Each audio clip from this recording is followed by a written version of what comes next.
Here's a very quick video on how to change the fuel filters on a Traxter 500. So you're gonna have to pull your seat off, and then I removed this bar here. It just screws into here. So there's actually two spots where the fuel comes out of the tank. So over on this side here, we've got the regular tank, and then there's a hole down here on this side, down low, which is for the reserve. Just a switch here. So normally when you drive, you have it on, and then if you run out of gas, you switch it to reverse, and then it'll pull fuel out of the lower spot. It's a cool little system. Anyway, so I've already got this, pulled this out. So there's a grommet here. Well, they're both identical. So you just basically stick a screwdriver or something there, pop that out, and it'll look like this when you've pulled it out. So this is your filter here. So once you have it out, you can just pull this out. You might have to heat up the hose a little bit if it's really tight. Then replace the filter. So now I'm ready to pop it back in. So I've seen some guys have a really hard time getting this grommet to go back into the hole because that actually has to seal tight so the gas can't get out of the tank. So what you want to do is pull this grommet.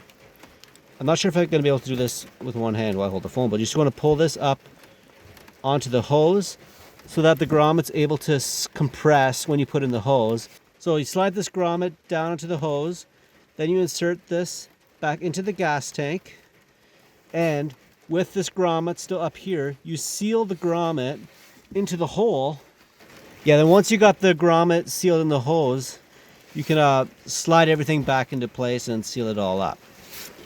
I already did the one that would be easier to see, but I was too lazy to film that one, then decided I should do this anyways. My machine is kind of muddy, which isn't great when I'm dealing with fuel filters.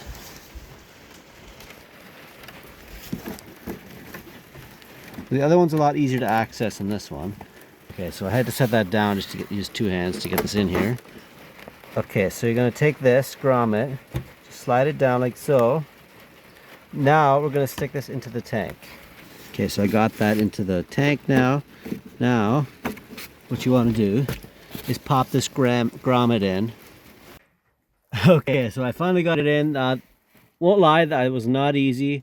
It's just really hard to reach down in there. It took me maybe 10 minutes, I don't know, 10, 15 minutes of struggling until I finally got it in. But it's in. Now we just got to push this in all the way. Hopefully you can see what I'm doing. But yeah, it's very important that you push this, the elbow here, as far into the grommet as it goes so it seals up. Otherwise gas is gonna leak. Oh, there. And that's how you change the gas line filters. Sorry I couldn't show you more. I just wanted to do a quick video, but hopefully that's helpful. So again, there's two. I got the reserve one here. I would start with the other one. This one up here on the right side of the machine when you're sitting on it. It's way easier to get at, to work with. So just a quick little video. Hopefully that helps some of you guys with the old Bombardier Traxter 500s. This is an 01. I think the different years are very similar. Cheers, guys.